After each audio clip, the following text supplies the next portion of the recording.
first daughter was born 20 years ago, Ellie, and I love her to bits. But things didn't work out and me and her mum divorced.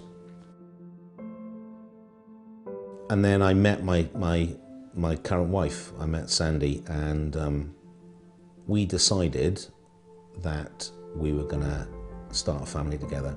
2 weeks into the overdue, we're upstairs, Sandy's waters break. Within a couple of hours, all being well, you know, your son, because we knew he was a boy, your son will arrive and everything will be rosy in the garden. And it was a really, really happy time, really nervous time. And I remember the look on the nurse's face, and she turned to a colleague and they whispered something, and you get this feeling that something's not quite right. And she said, "Oh, we can't hear a heartbeat." Called someone else and took Sandy down to the ultrasound unit and did a proper ultrasound, and there was no heartbeat. We'd lost Harry on the journey in. That day, life took on a new normal, and I wasn't the person that I was the day before. I kind of got lost, really, and that was another point that my drinking and my eating increased. In the meantime, back in 2012, we were really fortunate to have a successful pregnancy, and my son, Jamie, who you can see there, was born. But I was never the father because of my weight and because I was unfit and because of my diet.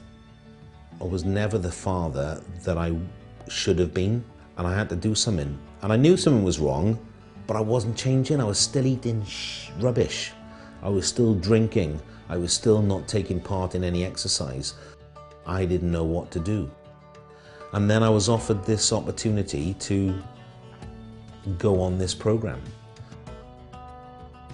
I jumped on the scales when I started it, and I was really pessimistic about whether, after a week, whether I'd see a change.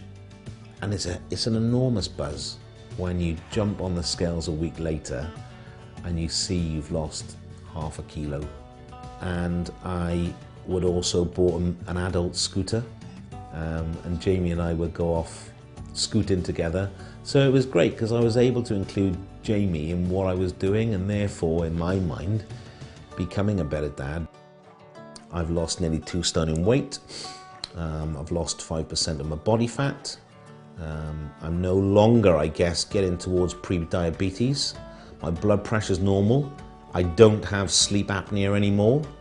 And I wake up in the morning fresh as a daisy, and I'm sleeping through the night. I mean, it's a complete change. I will thank Mike Trinnell, his team, and everything to do with Changing Health till the day I die, which I hope is going to be a very, very, very long time away.